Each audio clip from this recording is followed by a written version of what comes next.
Telangana university అధ్యాపకుల నియామకాలను రద్దు చేస్తూ హైకోర్టు ఇచ్చిన తీర్పుపై సర్వత్రా హర్షం వ్యక్తమవుతుంది. 2012లో నోటిఫికేషన్ ఇచ్చి 2014లో అక్రమ మార్గంలో చేపట్టిన నియామకాలు హైకోర్టు తీర్పుతో రద్దయ్యాయి.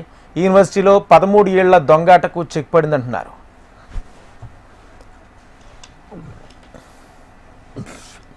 నిజామాబాద్ జిల్లాలోని తెలంగాణ యూనివర్సిటీ వివాదాలు కేర్ ఆఫ్ అడ్రస్గా మారింది. అక్రమ నియామకాల వ్యవహారం కోర్టుకెక్కింది. 2012లో ఇచ్చిన నోటిఫికేషన్లో చేర్చకూడని పోస్టులు చేర్చాల్సిన పోస్టులు వదిలేశారు.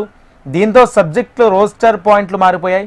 దీనిపై అకాడమిక్ కన్సల్టెంట్ అసోసియేషన్ 2013 ఫిబ్రవరి 22న కోర్టులో పిటిషన్ దాఖలు చేశారు. 2 ఏళ్ల కాల పరిమితిలో కూడిన MA economics, MSc pharmaceuticals chemistry కోర్సులు ప్రవేశపెట్టాలని 20వ పాలక మండలి 2012 ఏప్రిల్ 27న నిర్ణయించింది. ఇంటిగ్రేటెడ్ కోర్సులకు యూనివర్సిటీ రెగ్యులర్ స్టాఫ్ను తీసుకోలేదు. ఎక్కువగా తాత్కాలిక కన్సల్టెంట్లతో క్లాసులు నిర్వహించింది.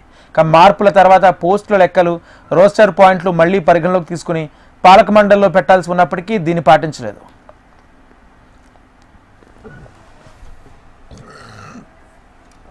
వర్సిటీల అక్రమాలపై గతంలో పాలక మండలి అలుపెరగని పోరాటం చేసింది.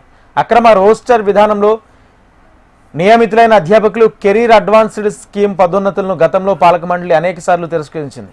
అయినప్పటికీ 5 కోట్ల చేతులు మారి అక్రమాలకు తెరతీశారు. కోర్టులో ఉన్నప్పటికీ ఈ ఫైల్ను ముందుకు కదిలించేందుకు కొందరు ఉన్నతాధికారులు విశ్వ ప్రయత్నాలు చేసినట్లు విద్యార్థి సంఘాలు ఆరోపించాయి.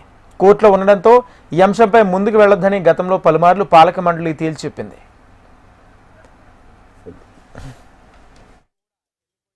ఇలాంటి అక్రమ నియామకాలకు పాల్పడుతున్నటువంటి సిబ్బంది, ఆ రోజు ఉన్నటువంటి వీసీ కానీ, అక్కడ ఉన్నటువంటి సిబ్బంది కానీ, అందులో భాగస్వాములైనటువంటి ప్రతి ఒక్కరి మీద కూడా చట్టపరంగా క్రిమినల్ కేసులు పెట్టి కఠినంగా శిక్షించాలి.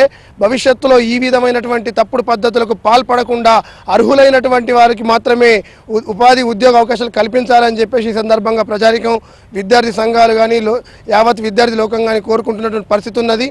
దీంతోపాటు నాడు తెలంగాణ యూనివర్సిటీలో జరిగినటువంటి అక్రమ నియామకాల్లో ఎంపికైనటువంటి వారి ఉద్యోగాలు పొందినటువంటి వారిని రద్దు చేస్తూ హైకోర్టు తీర్పు ఇచ్చిందో దాన్ని ఆ రోజు ఉన్నటువంటి పాలన వర్గం కూడా, పొలిటికల్ హస్తం ఉన్నటువంటి వాళ్ళు కూడా, కేసీఆర్ పాలనలో ఉన్నటువంటి ప్రజాప్రతినిధులు కూడా ఇందులో భాగస్వాములై ఉన్నారు. వాళ్ళ మీద కూడా క్రిమినల్ కేసులు పెట్టాలి.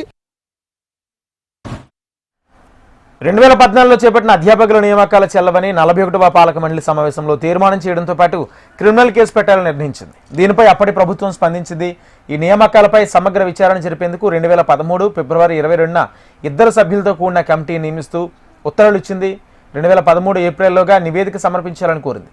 ఆ తర్వాత 2013 ఫిబ్రవరి 25న ఈ నియామకాలకు సంబంధించి తదుపరి ఉత్తర్వులు వెలువరించవద్దని అప్పటి ప్రభుత్వం నిషేధం విధించింది. ఇదే సమయంలో అటు అకాడమిక్ కన్సల్టెంట్లు సైతం ఈ నియామకాలపై హైకోర్టు నుంచి స్టే తెచ్చారు. ఈ వ్యవహారం అనేక మలుపులు తిరుగుతూ రోజురోజుకి వివాదాస్పదంగా తయారైంది. తెలంగాణ యూనివర్సిటీ అవినీతికి కేర్ ఆఫ్ అడ్రస్గా మారిన పరిస్థితి ఉంది.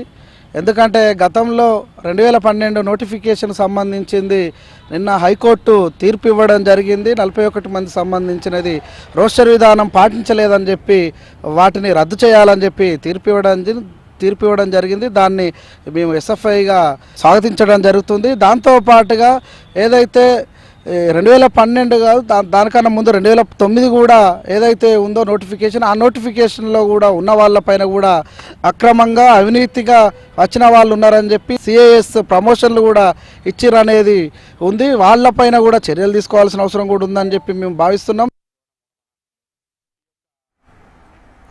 తాజా తీర్పు వెలువరించిన హైకోర్టు కొత్త నోటిఫికేషన్ ఇచ్చుకోవచ్చని సూచించింది.